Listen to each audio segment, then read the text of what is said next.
Welcome to Strip Cover Lit, where we squeeze the bigger picture out of literature. I'm Adrian Fort, and we are here for a poetry discussion over a poem that has been apparently taking the internet by storm, something which a poem has not accomplished in quite some time. This poem comes to us from what I am assuming is a French writer named Cardi, and the poem in question is named WAP. It begins, "There's some whores in this house. There's some whores in this house. There's some whores in this house." Now, what we're doing automatically is we're drawing up references to William Carlos Williams, to a poor old woman. What we're doing by breaking up a simple phrase in three different fashions is putting a different emphasis on a different syllable each time that we reference it. So, "to a poor old woman" reads as such: munching on a plum on the street, a paper bag of them in her hand. They taste good to her, they taste good to her, they taste good to her. You can see it by the way she gives herself to the one half, sucked out in her hand, comforted, a solace of ripe plums seeming to fill the air. They taste good to her. Again, we are ending with that same repeated phrase, "they taste good to her." What we're doing by breaking it up and putting emphasis on separate syllables is drawing the emphasis to the part where the line breaks. This is a poetic constraint placed on the language. There's some whores in this house. Putting an emphasis on whores, we understand that there are whores, and they are there for a reason. There's some whores in this house. There's some whores in this house. Secondly, we put the emphasis on in. They belong to the house. They're there for a reason. There's some whores in this house. We can draw on ages of symbols for the home and what it means throughout literature. I see no real need to go into that here. Back to WAP, the first stanza. I said, "Certified freak, 7 days a week, wet ass pussy, make that pull-out game weak, woo. Yeah, you fucking with some wet ass pussy, bring me a bucket and mop for this wet ass pussy. Give me everything you got for this wet ass pussy." I must say, I am not sure exactly which part of the anatomy exactly is an ass pussy. It sounds like a prison term, but I'm assuming what we're going to be looking for as this poem goes on is a personification of the ass pussy. And what does the ass pussy mean to you? Now, the first question that is always raised whenever we're talking about a poem is the title. So we've got the question of irony in the title already figured out. WAP, standing, of course, for wet ass pussy. This first real stanza begins, "Beat it up, individual. Catch a charge, extra large and extra hard. Put this pussy right in your face. Swipe your nose like a credit card. Hop on top, I want to ride. Do a Kegel while it's inside. Spit in my mouth, look in my eyes. This pussy is wet, come take a dive. Tie me up like I'm surprised. Let's role play. I wear a disguise. I want you to park that Big Mac truck right in this little garage. Make it cream, make me scream. Out in public, make a scene. I don't cook, I don't clean. But let me tell you how I got this ring. A.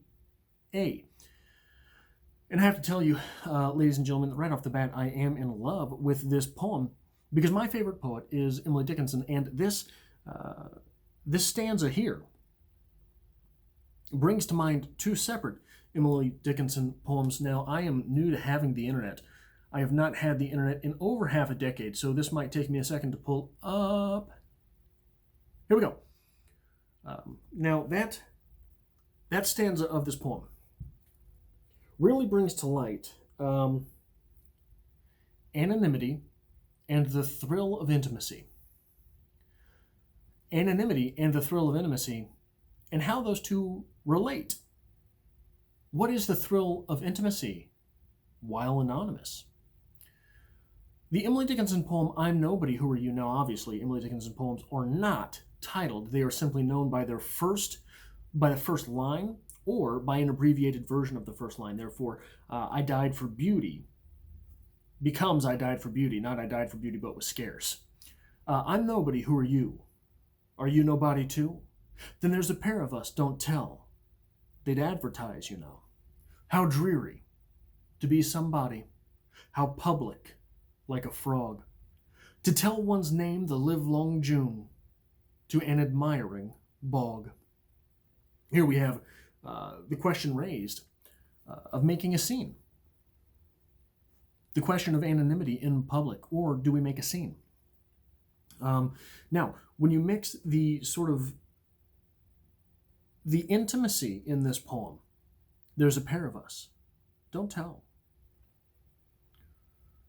and the anonymity, and you splice it with something like Wild Nights by Emily Dickinson, which reads as such: wild nights, were I with thee, wild nights would be our luxury. Futile the winds to hear to a heart in port, done with the compass, done with the chart. Rowing in Eden, the sea. Might I but more tonight in thee? Oof, right? You want to talk about spicy. Emily Dickinson gets spicy. So when we mix the intimacy and the anonymity in those two poems with the spiciness of the latter, we're left with something which resembles very clearly that first stanza, the first real stanza, the first whole stanza from WAP. The next stanza here, if I can get my cursor to work, is as such.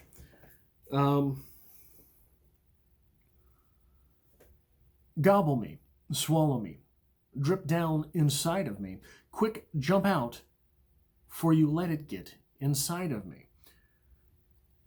I tell him where to put it, never tell him where I'm about to be. I run down on him, for I have an individual running me. Talk your shit, bite your lip. As for a car, ask for a car while you ride that dick, You ain't never gotta fuck him for a thing. He already made up his mind before he came. Now get your boots and your coat for this wet ass pussy. He bought a phone just for pictures of this wet ass pussy. Pay my tuition just to kiss me on this wet ass pussy. Now make it rain if you want to see some wet ass pussy. We've brought into clear view the idea of an exchange of fluids, the intimacy therein, and the sort of status, the status that comes with sexual belonging. Not simply the sense of belonging inherent to an intimate relationship, but belonging to one another. This obviously is a reference to The Flea by John Donne, which reads as such: Mark but this flea, and mark in this, how little that which thou deniest me is. It sucked me first, and now sucks thee, and in this flea our two bloods mingled be. Thou knowest that this cannot be said a sin, nor shame, nor loss of maidenhead.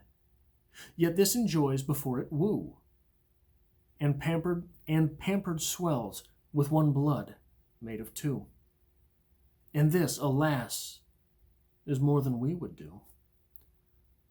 Oh, stay, 3 lives in one flea spare, where we almost, nay, more than married are. This flea is you and I, and this our marriage bed and marriage temple is, though parents grudge, and you we're met, and cloistered in these living walls of jet. Though use make you apt to kill me, let not that self-murder added be, and sacrilege 3 sins in killing 3. Cruel and sudden hast thou since purpled thy nail in blood of innocence. Wherein could this flea guilty be, except in that drop which it sucked from thee? Yet thou triumphst, and say that thou find'st thyself, nor me the weaker now. 'Tis true, then learn how false fears be. Just so much honor, when thou yield'st to me, will waste as this flea's death took life from thee. So we have the question of ownership, the question of marriage. All of these things based upon the exchange of fluids. It was assumed in the time of Donne that this exchange of blood was something that this exchange of fluids was something that would constitute a marriage. We don't get that from CardiB. We get something much more individualistic, but still allusions to these same poetic themes. These same themes which travel with us through the ages. John Donne, living hundreds of years ago, but his poetry is still necessary, much as this poetry from CardiB might prove to be to future generations. Our next stanza reads as such. Look, I need a hard hitter. I need a deep stroker. I need a henny drinker. I need a weed smoker. Not a garden snake. I need a king cobra. Biblical references. With a hook in it. I need a king cobra with a hook in it. I hope it'd lean over.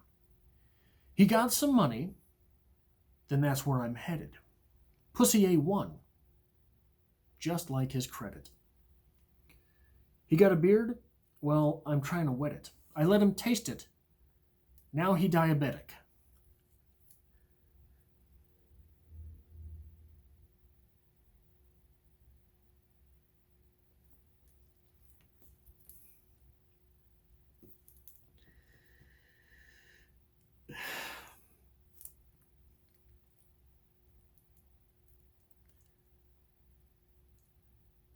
You know, there's moments in life where you wonder how you got where you are. You wonder how much of the effort that you put in previous days, weeks, months, years, the accumulated efforts, the accumulated toils of decades. 35 now. You do something for 25 out of 35 years, you know. It's a pretty good percentage of your life, and you wonder what brought you to the moment you're currently in. He got a beard. Well, I'm trying to wet it. I let him taste it. Now he diabetic. I don't want to spit. I want to gulp. I want to gag. I want to choke. I want you to touch that little dangly dang, that swang in the back of my throat. My head game is fire. Punani Dasani. It's going in dry and coming out soggy. I ride on that thing like the cops is behind me. I spit on his mic, and now he's trying to sign me. Whoa. So we have the question of male status raised. A hard hitter. a deep stroker. These things are signs of status, matched by the status of our speaker, Pussy A1, as well as simply tasting the speaker in question, causing diabetes. So we have timeliness raised as well, the specter of timeliness in the statement, I ride on that thing like the cops is behind me, obviously meant to put one in the frame of mind of time running out. This is mortality. So male sexual status and its relation, so male status, simply male status, and its relation to sex, a hard hitter, a deep stroker, a king cobra. Male status, male desirability, male sexual status, and you mix that with the idea of mortality, and it sort of makes you think of The Dead by Sylvia Plath. Revolving in oval loops of solar speed, couched in calls of clay as in holy robes. Dead men render love and war no heed, lulled in the ample womb of the full-tilt globe. No spiritual Caesars are these dead. They want no paternal kingdom come. And when at last they blunder into bed, world wrecked, they seek only oblivion. Rolled round with goodly loam and cradled deep, these bone shanks will not wake, immaculate to trumpet toppling dawn of doom-struck day. They loll forever in colossal sleep. Nor can God's stern, shocked angels cry them up from their fond, final, infamous decay. Nothing will save you from mortality. Nothing. No matter how sexually potent you are. Just like the sound of those police behind us as we ride, said Dick. Nothing will save us from that looming sense of doom. Nothing will save us from the full tilt globe. Sobering, really.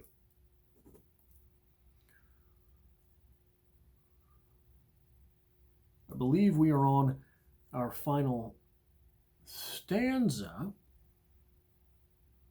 If I can get back to the right tab here, I apologize. Like I say, I'm still new at having the internet. I ruined it. Where are we? Your Honor, I'm a freak bitch. Handcuffs, leashes.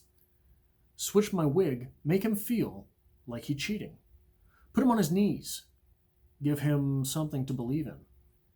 Never lost a fight, but I'm looking for a beating. In the food chain, I'm the one that eats you.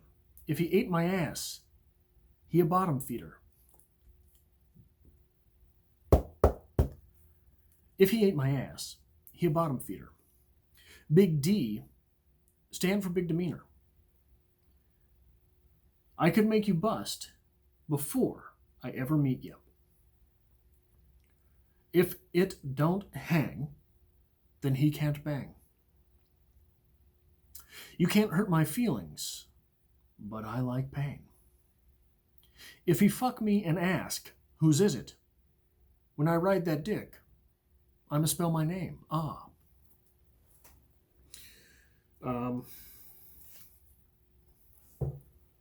If he ate my ass, he's a bottom feeder. One must imagine Sisyphus happy, and one must imagine the smell. What we have here is a gratuitously ambiguous relationship between authority, sex, ownership, in pain. What we have here is a gratuitously ambiguous relationship between ownership, authority, sex, and pain. Depending on how ironic a reading we are willing to belabor, this could put one directly in the mindset of Theodore Roethke in his classic My Papa's Waltz. The whiskey on your breath could make a small boy dizzy, but I hung on like death. Such waltzing was not easy. We romped until the pans slid from the kitchen shelf. My mother's countenance could not unfrown itself. The hand that held my wrist was battered on one knuckle. Every step you missed, my right ear scraped a buckle. You beat time on my head with a palm caked hard by dirt, then waltzed me off to bed, still clinging to your shirt. This poem by Theodore Roethke might be read in a completely innocent fashion. Imagining a son and happy memories with his father, as his father was putting him off to bedtime. His father, a sort of rough individual, hard-worked. Maybe it was so late at night that he had to be lulled to sleep, which caused his mother's countenance to frown. Or one could give a more ironic reading of this poem and understand that someone with whiskey on their breath who was beating time onto his son's head might not be a loving father at all. This might be a romanticized remembering of abuse as a child. One could further read it in a deeper irony and assume sexual abuse. One could read even deeper irony into this and simply substitute a father for a lover, an older lover, a symbol of authority, with whom the relationship between ownership and sexuality and authority is confused. Theodore Roethke's poem, My Papa's Waltz, is one of the greatest examples, I think, that a young reader of poetry or a new reader of poetry could stand to be introduced to really disambiguate, ironically with the talking points I have for this stanza, to disambiguate the idea of irony. How deep is one willing to read irony into a poem? How deeply is one willing to read irony into the poem at its onset? And does the author's intent, does authorial intent matter at all? Do we have to heed authorial intent at all? Do we have, as a reader, as the new owner of the poem, a license to simply own our own interpretation of the poem, much as we must own our interpretation of the diabetes-inducing WAP? So that's the last real stanza we have here. We end with this. Yeah, you fucking with some wet ass pussy. Bring a bucket and a mop for this wet ass pussy. Give me everything you got for this wet ass pussy. Now, from the top, make it drop. That's some wet ass pussy. Now get a bucket and a mop. That's some wet ass pussy. I'm talking WAP, WAP, WAP. That's some wet ass pussy. Macaroni in a pot. I assume we're referencing the sound, when you stir macaroni. I'm assuming that's where we're at here. Macaroni in a pot, that's some wet ass pussy. There's some whores in this house. There's some whores in this house. There's some whores in this house. Again, munching a plum on the street, a paper bag of them in her hand. They taste good to her. They taste good to her. They taste good to her. You can see it by the way she gives herself to the one half sucked out in her hand, comforted, a solace of ripe plums, seeming to fill the air. They taste good to her. We return to that refrain, much as does William Carlos Williams in To a Poor Old Woman. I think we have done this poem some type of justice. I would like to end with a quote from a famous Midwestern philosopher known as Eminem. If I ever gave a fuck, I'd shave my nuts, tuck my dick between my legs, and cluck. Thank you for being here, and I hope to see you for the next poetry discussion here on Stripped Cover Lit.